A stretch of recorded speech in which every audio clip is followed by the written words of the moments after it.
Hello, I'm Mark Voit, and this is the first of three closely related new results videos that I'm making tonight.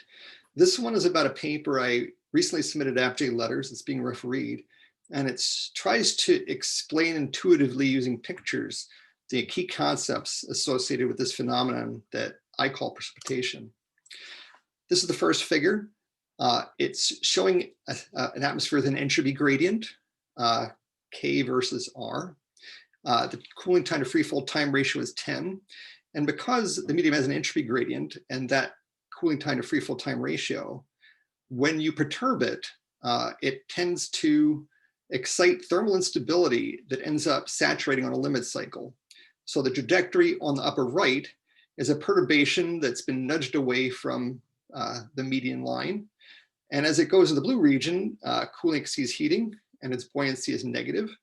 So it goes down in entropy, but also gets pulled back toward the center and passes into the white region where heating exceeds cooling and buoyancy is positive.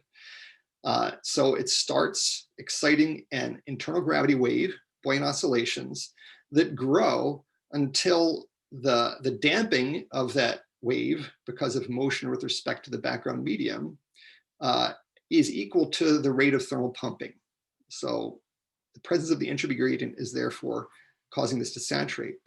If instead you create the perturbation by throwing in some low entropy gas, it descends faster than it cools. And if it can cross into a region with that has higher entropy in its surroundings, it will also oscillate and converge to a limit cycle. So how does this relate to all the phenomena we've been talking about at this meeting on fundamentals of gaseous halos?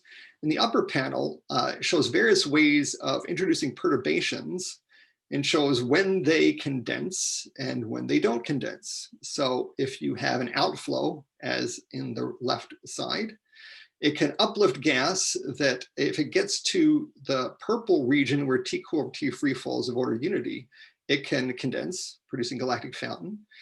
If stuff falls in cosmological accretion or gets stripped out of a satellite galaxy, if that gas has tcool over T free fall less than 1, it can condense, but otherwise it falls in and it gets on one of these limit cycles and doesn't end up condensing. The bottom panel shows what happens to those same trajectories if you start to drive the gravity waves through some sort of disturbance, merger, stirring, feedback, all sorts of things could do it. Then more of those perturbations can reach the purple region where they condense, and it can be hard to identify the origin from their existence.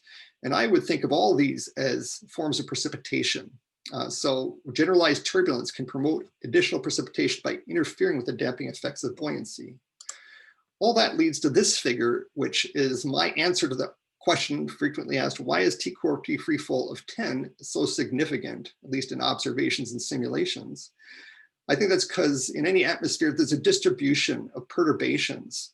And if the median tcool over T free fall is 10, and the width of the distribution is big enough, the tail of it is going to stick into the region where tcool over T free fall is unity.